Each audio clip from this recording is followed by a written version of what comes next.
நமஸ்காரம். எண்ணம் போல் வாழ்க்கை அப்படின்னு நம்ம பெரியவங்க சொல்றத கேள்விப்பட்டிருக்கோம். உண்மையா என்னோட எண்ணம் எப்படியோ அப்படிதான் என்னோட வாழ்க்கை அமையும் அப்படின்றது. இதை நேரா நீங்க யார்ட்டயாவது சொன்னீங்கன்னா, அதுவும் யங்ஸ்டர்ஸ்ட்ட சொன்னீங்கன்னா, அவங்க வந்து உண்மையிலேயே இது வந்து சிரிப்பாங்க. அது எப்படி எண்ணம் போல் வாழ்க்கை? நல்ல எண்ணம் நடந்தா நல்ல வாழ்க்கை இருக்கும். கெட்ட எண்ணம் இருந்தா வாழ்க்கை நல்லா இருக்காது அப்படின்னா, எத்தனையோ பேர் கெட்ட எண்ணத்தோட இருக்காங்க. அவங்க ரொம்ப நெறையா காசு வச்சிருக்காங்களே! பெரிய பணக்காரங்களா இருக்காங்க. அப்ப இதெல்லாம் ஒத்து வராது அப்படின்னுவாங்க. நம்ம இத சயின்டிஃபிக்கா அப்ரோச் பண்ணுவோம்.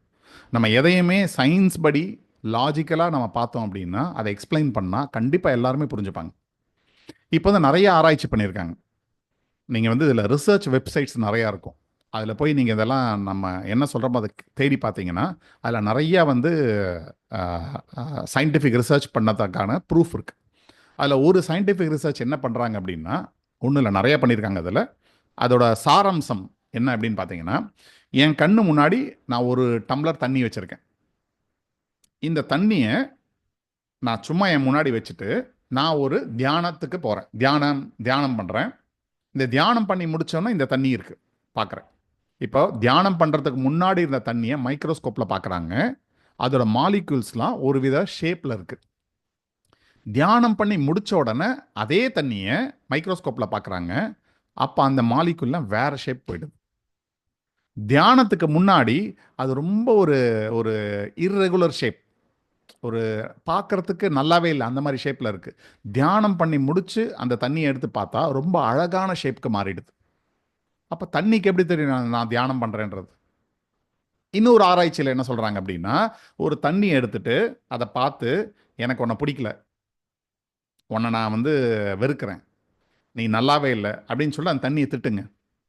திட்டிட்டு, இந்த வாட்டர் மாலிக்யூல மைக்ரோஸ்கோப்ல பார்க்குறாங்க. இன்னொரு டம்ளர் தண்ணி எடுத்து, "எனக்கு உன்ன ரொம்ப பிடிக்கும். நீ ரொம்ப நல்லா இருக்க. நீ தான் என்னோட என்னோட உயிர காப்பாத்துற. இந்த தண்ணி இல்லாம நான் கிடையாது. நீ தான் நான்." அந்த மாரி ஒரு அன்பான வார்த்தைகள் பேசுறீங்க. அன்பான வார்த்தைகள் பேசிட்டு, அத மைக்ரோஸ்கோப்ல பார்க்குறாங்க. இங்கேயும் இதே மாரி தான் வருது. நெகட்டிவா பேசின அந்த தண்ணி வந்து ரொம்ப ஒரு விகாரமா இருக்கு அதோட ஷேப் எல்லாம். ஒரு ஒரு அசுரன் மாரி. அசுரன்னா என்ன? வேற மாரி இருப்பான் இல்லையா? அந்த மாரி. ஒரு பார்க்கறதுக்கே இர்ரெகுலர் ஷேப்ல வேற மாரி இருக்கு. ஆனா நான் பாசிட்டிவா பேசினேன் இல்லையா? அந்த தண்ணிய வந்து மைக்ரோஸ்கோப்ல வச்சு பார்த்தா, அழகழகான ஷேப்.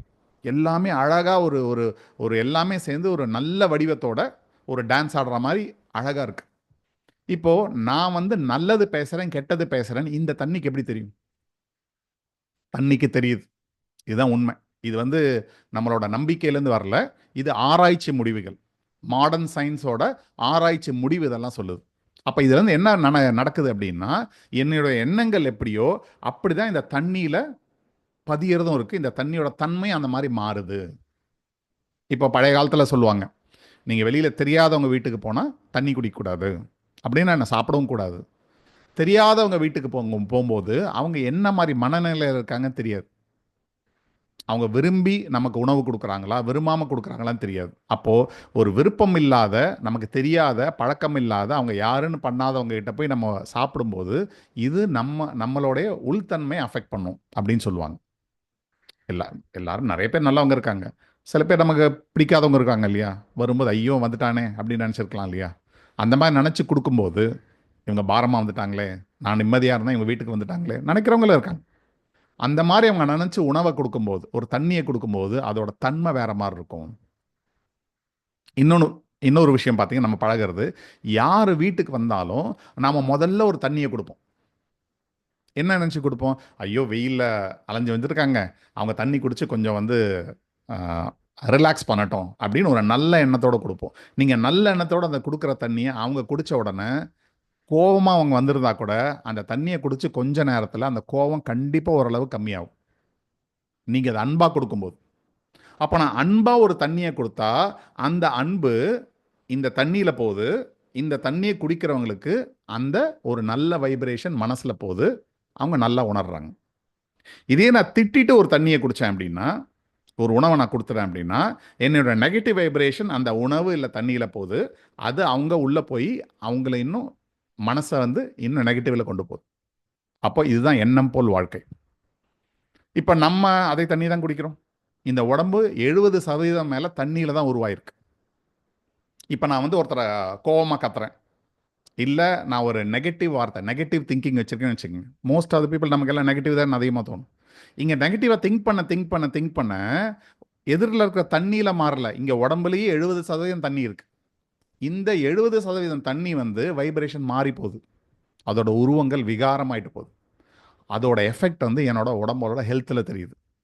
அப்போ என்னோட உடலில் பிரச்சனை வரும், என் மனசில் பிரச்சனை வரும். இது காசு சம்பாதிக்கிற விஷயம் கிடையாது. திறமையும் காசு சம்பாதிக்கிறதும் சம்பந்தம்.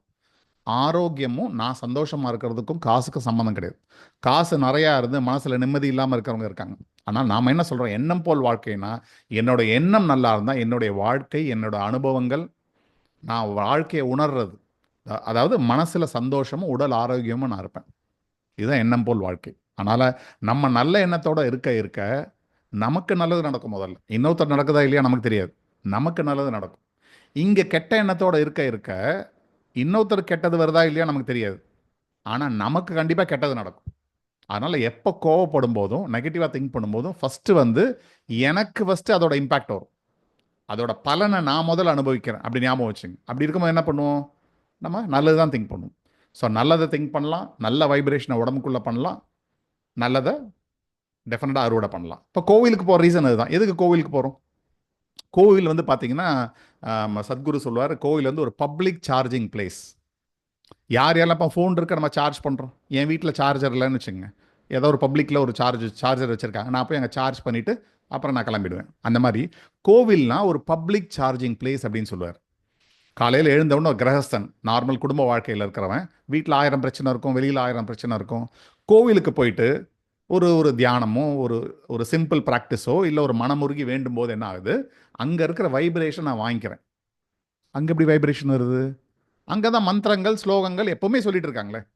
நம்ம பார்த்தோமே, ஒரு எண்ணமே ஒரு தண்ணியை மாற்றும் போது முழுக்க நாள் முழுக்க மந்திரமும் ஸ்லோகமும் பண்ணி அங்கே அந்த இருக்கிற அந்த விக்கிரகத்தில் அது பதிஞ்சு அதில் அபிஷேகம் பண்ணி அந்த அபிஷேக தண்ணியை தீர்த்தமாக எடுத்து நான் குடிக்கும்போது அதே வைப்ரேஷன் காற்றுனால என் உடம்புல போகுது, நான் குடிக்கிற அந்த பிரசாதத்தினால என் உடலுக்குள்ளே போகுது.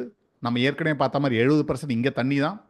இங்கே சில துளிகள் தண்ணி என் உடம்புல போய் அந்த சில துளி அந்த 70% தண்ணியில் மிக்ஸ் ஆகும்போது இந்த வைப்ரேஷன் எனக்குள்ளே போகுது. அப்போ நான் முழுசாக சார்ஜ் ஆகி என்னுடைய வேலையை நான் ஆரம்பித்து என்னோடய வெளியில் போகிறேன், என் வேலையெல்லாம் பண்ணிட்டு வரேன். மறுபடியும் சாயந்தரம் ஆன உடனே மறுபடியும் கோவில் வருவாங்க. ஏன்னா மறுபடியும் வெளியில் நிறையா தலையில் அழுக்கு கலெக்ட் பண்ணியிருப்போம், அந்த சார்ஜ் டவுன் ஆகிடும்.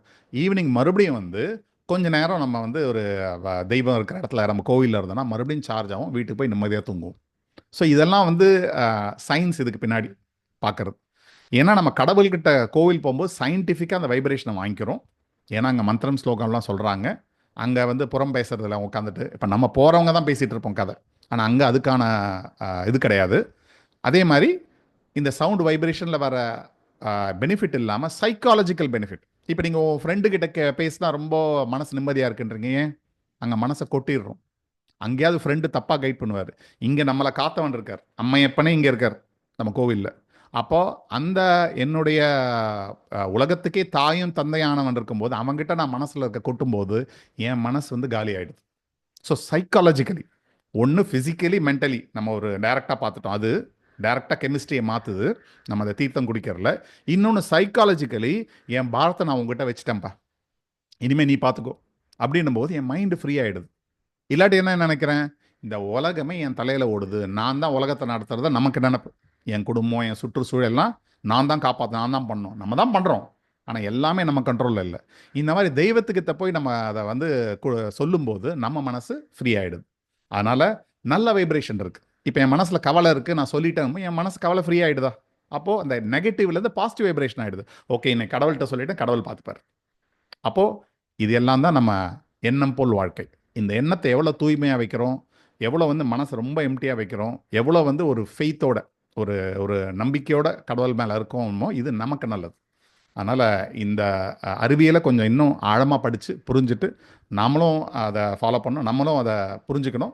நம்மளோட அடுத்த தலைமுறைக்கும் இதை நம்ம கண்டிப்பாக சொல்லணும். இது நீங்கள் இந்த ரிசர்ச் பேப்பர் நான் சொன்னது கண்டிப்பாக தேடி பாருங்கள், நிறையா இருக்குது. யாருக்கா ரிசர்ச் பேப்பர் அதை பற்றி வேணும் அப்படின்னா கண்டிப்பாக எனக்கு மெசேஜ் பண்ணுங்கள், நான் அனுப்பிச்சி விட்றேன். இதை நம்ம எல்லாருக்கும் தெரியப்படுத்தணும். நமஸ்காரம். ஹரி ஓம்.